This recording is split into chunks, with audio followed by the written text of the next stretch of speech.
Hello friends, students, welcome to my channel History of Golden Era. History of golden era में आप सबका बहुत बहुत स्वागत है। फ्रेंड्स, आज मैं अपने इस वीडियो में एक नया टॉपिक लेकर आया हूँ। ये टॉपिक थोड़ा विषय से हटकर होगा, है तो एंशिएंट हिस्ट्री का ही टॉपिक, लेकिन ये एक मंदिर पर विशेष है। फ्रेंड्स, हिंदू धर्म में आस्था रखने वालों, इतिहास में रुचि रखने वालों और कंपटीशन की तैयारी करने वाले, इतिहास विषय को पढ़ने वाले इन सभी छात्रों और जागरूक नागरिकों के लिए, हिंदू धर्म में आस्था रखने वाले उन आस्थावानों के लिए ये वीडियो वेरी यूजफुल, वैल्यूएबल, बहुत ही महत्वपूर्ण वीडियो होगा ये। फ्रेंड्स, आज मैं आपको अपने इस वीडियो के माध्यम से भारत के दक्षिण भारत में स्थित भारत के विशालतम मंदिर, सबसे बड़े मंदिर बृहदेश्वर मंदिर पर बात करूंगा। मेरे प्रिय छात्रों, मित्रों, निश्चित है, मुझे पूरी आशा है कि इस वीडियो को आप शुरू से अंत तक देखेंगे। मैंने अपने इस वीडियो में एक एक स्लाइड में इस मंदिर के निर्माणकर्ता के बारे में, इस मंदिर की खूबियों के बारे में, एक एक पिक्चर के साथ मैंने बात की है। तो मैं उम्मीद करता हूं कि इस मंदिर की पूरी जानकारी के लिए मेरा ये पूरा वीडियो आप जरूर देखेंगे। और मेरी रिक्वेस्ट होगी कि अगर ये वीडियो आपको पसंद आएगा तो आप मेरे इस वीडियो को लाइक करेंगे, कमेंट में मुझे बताएंगे। कोई कमियां होगी तो भी उसको भी कमेंट में आप मुझे बताएंगे। मैं उन कमियों को दूर करने की कोशिश करूंगा। आपके लाइक से मेरा उत्साह बढ़ेगा और मेरे इस चैनल को सब्सक्राइब जरूर करेंगे, जिससे मैं बहुत ही इंपॉर्टेंट और यूजफुल वीडियो आपके सामने बनाकर निरंतर ला सकूं, आपके सामने रख सकूं। तो ज्यादा बात ना करके चलते हैं इस बृहदेश्वर मंदिर के बारे में, इस बृहदेश्वर टेम्पल की डिटेल्स और एक एक फोटो इसकी आप देखिएगा, एक एक पिक्चर आप देखिएगा, एक एक स्लाइड आप देखते चलिएगा। मुझे पूरी आशा है कि आप पूरा वीडियो जरूर देखेंगे। चलिए स्टूडेंट्स, बात करते हैं बृहदेश्वर टेम्पल पर। बृहदेश्वर टेम्पल, बृहदेश्वर मंदिर, मैं थोड़ी सी भूमिका बताऊंगा आपको कि दक्षिण भारत में कई राजवंशों ने राज्य किया, जिनमें एक राजवंश था चोल राजवंश। इस चोल राजवंश में बहुत बड़े बड़े शासक हुए, महत्वपूर्ण शासक हुए, जिन्होंने भारत ही नहीं आज विश्व के कई देशों में राज्य किया था। उन राज्यों को, उन देशों को अपना प्रांत बना लिया था। उन्हीं में से एक राजा थे राजराज चोल। उन्होंने इस मंदिर का निर्माण करवाया था।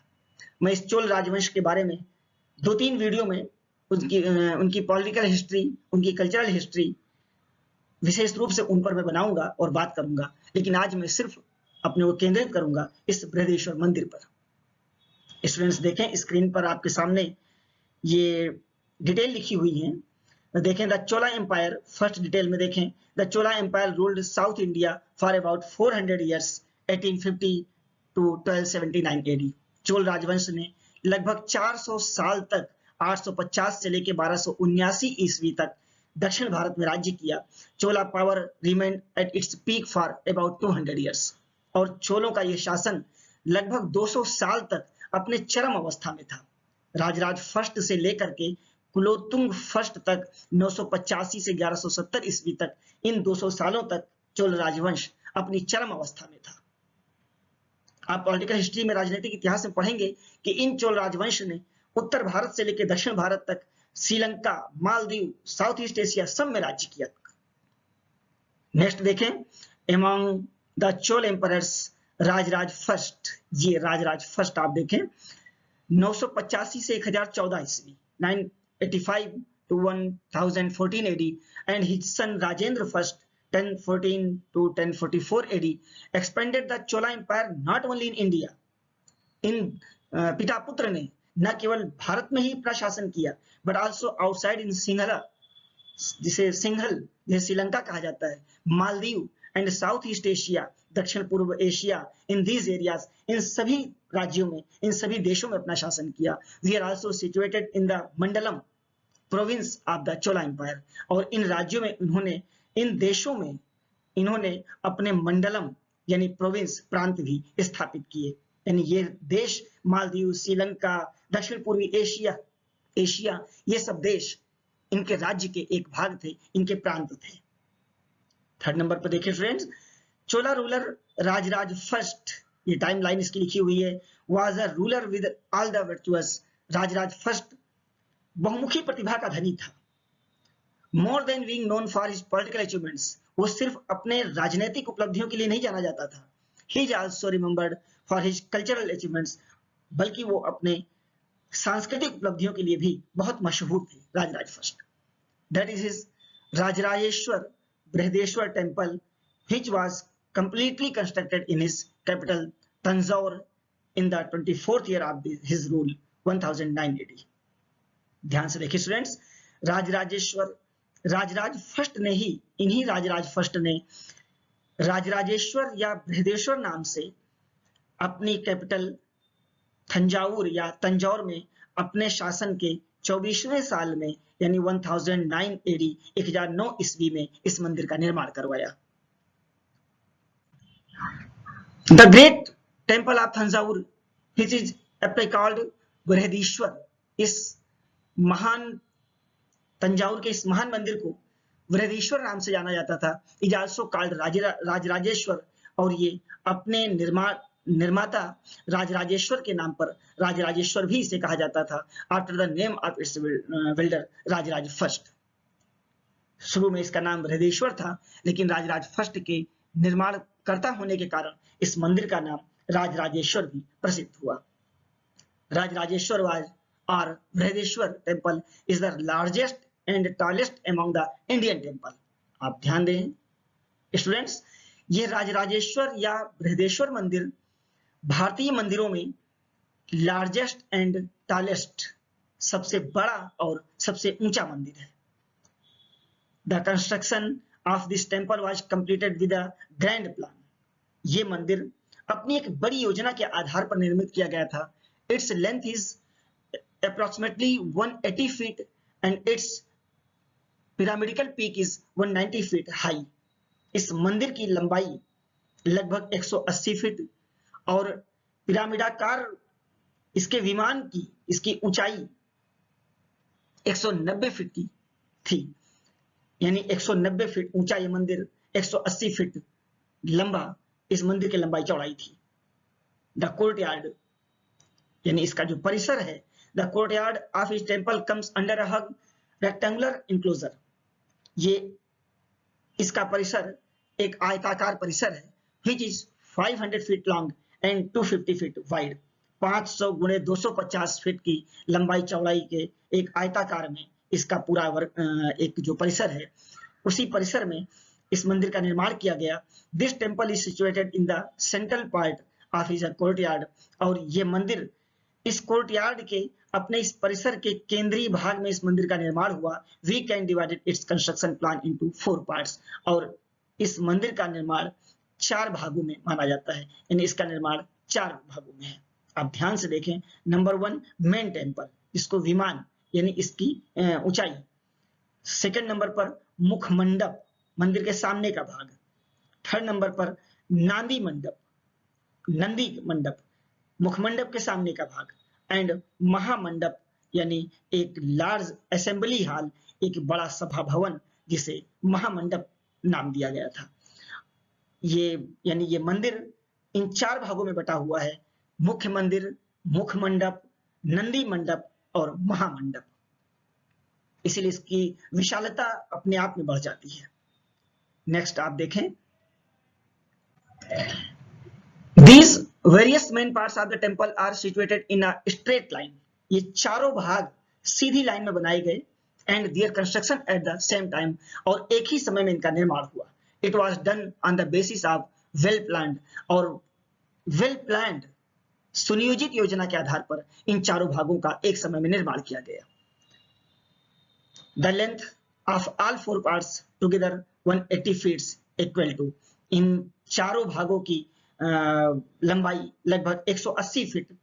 Its sanctum is 82 feet long and 50 feet high, और इस मंदिर का जो गर्भगृह है, इस मंदिर का जो गर्भगृह है, जहां पर देवता की मूर्ति स्थापित की जाती है, उसकी लंबाई चौड़ाई 82 फीट इंटू 50, 82 गुणे 50 फीट की लंबाई और 50 फीट ऊंचाई, 82 फीट लंबा, 50 फीट ऊंचा ये गर्भगृह है इसका।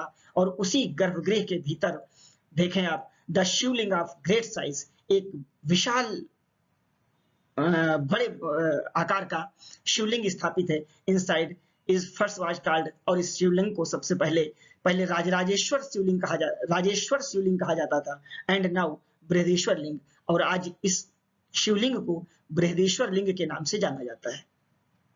जो इस मंदिर के गर्भगृह में, जिसकी लंबाई चौड़ाई आपके सामने लिखी हुई है, इस गर्भगृह में जो शिवलिंग रखा हुआ है उसका राजेश्वर उसे कहा जाता था, आगे चल करके आज इसको बृहदेश्वर लिंग के नाम से जाना जाता है। यानी ये नाम से जैसे लगता है ये भगवान शिव का विशालतम मंदिर है।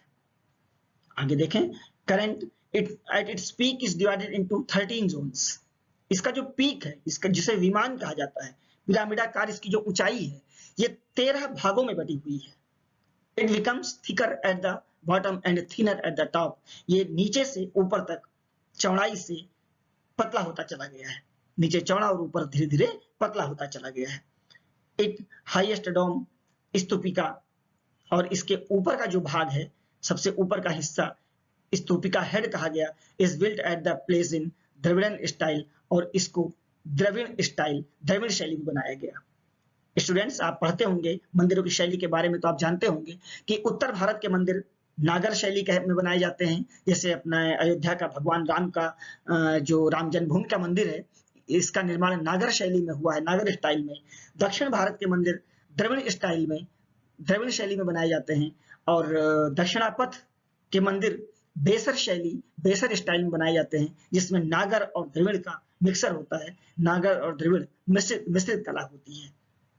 तो ये बृहदेश्वर मंदिर का जो स्तूप है, जो इसका विमान है, जो इसकी ऊंचाई है पिरामिडाकार की, वो द्रविड़ स्टाइल में बनाई गई है। Get its protective wall, gopura, और इसकी चहार दीवारी में जो गेट बने हुए हैं, जो मुख्य द्वार हैं, उन्हें गोपुर कहा जाता है। मुख्य द्वार के ऊपर ध्यान दीजिएगा, मुख्य द्वार जो गेट होते हैं, प्रोटेक्टिव वॉल, जो चहार दीवारी में जो गेट बने होते हैं बाउंड्री वॉल में, उस गेट के ऊपर एक विशाल इमारत बनाई जाती है, गेट को सुदृढ़ अवस्था में रखने के लिए और एक सुंदर दिखने के लिए उसे गोपुर कहा जाता है। यानी गेट के ऊपर जो एक निर्माण कार्य होता है, उसे गोपुर कहा जाता है। स्टूडेंट्स, आगे देखें, ये मैंने यहाँ पर आपको, जैसे मैंने आपसे कहा था कि आप आगे देखेंगे तो एक एक फिगर के साथ, पिक्चर के साथ आप समझेंगे। आप देखें यहाँ राजराजेश्वर और बृहदेश्वर टेम्पल, ये पूरा मंदिर है आपके सामने, ये पूरा मंदिर है। इस मंदिर में इन बातों को आप समझने की कोशिश करें तो निश्चित आपको समझ में आएगा। द कंस्ट्रक्शन, जैसे कि आपसे सामने लिखा हुआ है, the construction of this temple was completed with a grand plan. एक सुनियोजित योजना के आधार पर देखें ये मंदिर का पूरा निर्माण है। ये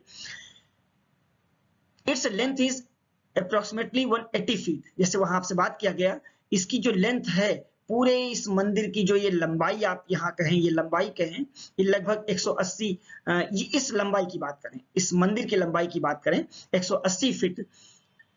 and it's pyramidical peak is 190 feet high, और इसकी जो ये पिरामिडिकल पीक्स की बात करें, इसकी बात करें, ये 190 फीट ऊंचा है ये।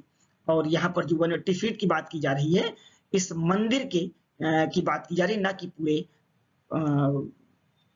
चहार दीवारी की बात की जा रही है, इसकी नहीं बल्कि इसकी बात की जा रही है। और विमान की ऊंचाई 190 फीट।